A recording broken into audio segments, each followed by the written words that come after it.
بسم اللہ الرحمن الرحیم۔ السلام۔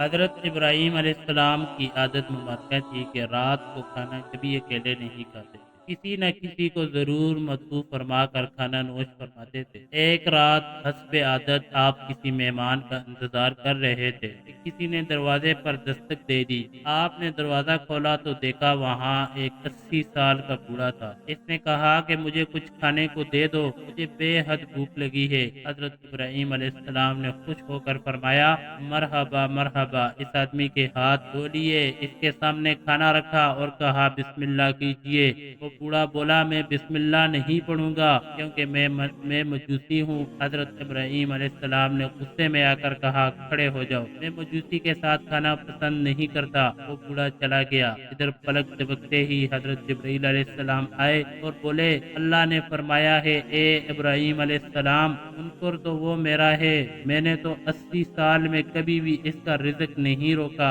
80 سال سے وہ میری نافرمانی کر رہا ہے، مجھے نہیں مانتا، مجھ پر ایمان نہیں لاتا، لیکن اس کے باوجود 80 سالوں میں میں نے ایک دن بھی اس کو بھوکا نہیں سلایا۔ حضرت ابراہیم علیہ السلام یہ سنتے ہی اس مجوسی کے پیچھے دوڑے، تھوڑی دور گئے تھے تو وہ مل گیا۔ آپ علیہ السلام نے فرمایا، اے اللہ کے بندے، مجھے معاف کر دو اور میرے ساتھ چل کر کھانا کھا لو، آپ کی وجہ سے اللہ مجھ سے سخت ناراض ہو گیا ہے۔ مجوسی بولا کہ کون اللہ؟ آپ علیہ السلام نے فرمایا، وہ ذات جس نے ساری کائنات کو پیدا کیا ہے، اللہ وہ ہے جس نے ہر شے کو تخلیق کیا اور خوبصورت شکل میں ڈالا، اللہ وہ ہے جو تمام مخلوقات کو رزق دیتا ہے، جس نے تجھے اور مجھے اب تک زندہ رکھا ہوا ہے۔ مجوسی حضرت ابراہیم علیہ السلام کی یہ بات سن کر رونے لگا اور بولا کہ کیا کہنے ہیں تیرے رب کے؟ اے اللہ کے بندے، تیرے رب کا تو اخلاق بہت اعلیٰ اور عظیم ہے، میں اتنے پیار کرنے والے عظیم رب پر ایمان لاتا ہوں۔